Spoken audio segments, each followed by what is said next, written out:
بس اوس موږ څه ایکسپورټ کوو تاسو ماته ووایئ موږ فرنیچر هم په دنیا کې بهترین فرنیچر د چینوټو اوس به هغه فرنیچر هم د چین نه راغواړو سیکل هم د چین نه راغواړو دا د افسوس مقام نه دی د ایوب خان دور پورې زموږ ملک دا خو بټو چې راغی ټولې کارخانې د خلکو نه واغستې هلکه حکومت د کارخانو چلولو دپاره توړه دی حکومت دپاره 3 څیزونه د هغه په ذمه دي امن و امان تعلیم او صحت دا به دی ورکوي د دوبۍ سره سری پیټرول خو د هغه سره نشته ابوظبۍ ول سره امن و امان یې ورکړی د دنیا ټول خلک راغلی دی او هلته یې روزګار کوي او ما په خپلې ځوانۍ کې په 5م جماعت چې مې پاس کړو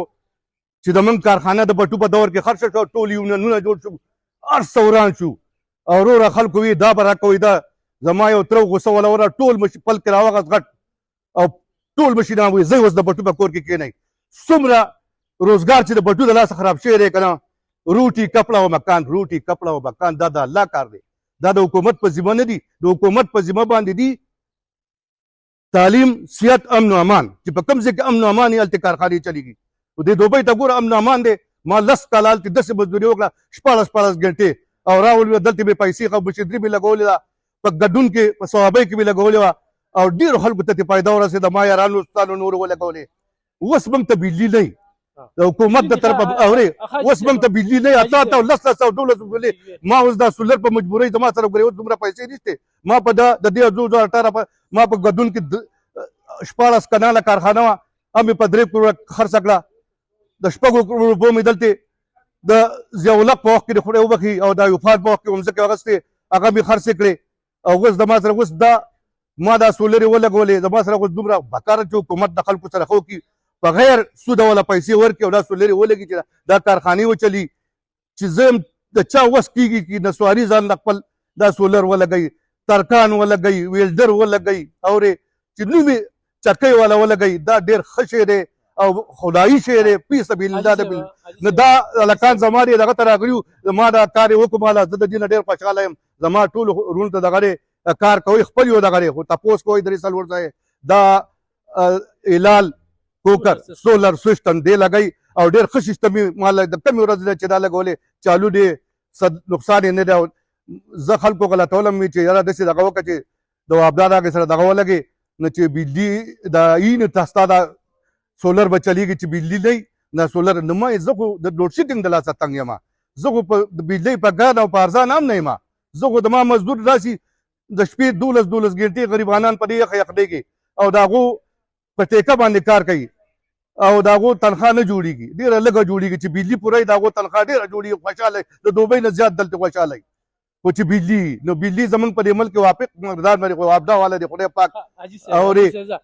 په دې که واړئ او زه یم څنګه چې دا موبایل ختم شو که نه خدای پاک به دا وابدا والا هم دغه شان تباه کوي یو غریب سړی میټر لګوي که نه دې ته 10-15 روپۍ چې دی ما چې 10 کارخانې ما لګولي دي لا اوله کارخانه چې ما لګوله په سن 85 کې د ضیاءالحق په وخت کې خدای دې وله وواړه جنتونه ورکړي دا ملک بیا خدای چوت کړی او ضیاءالحق چل کړی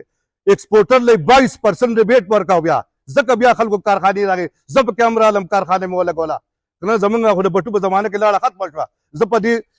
بچپن کې په زما د ځوانۍ د خوشحالۍ د تیل کود وړڅې وي او زه لاړم بهر ته مزدوري مې کوله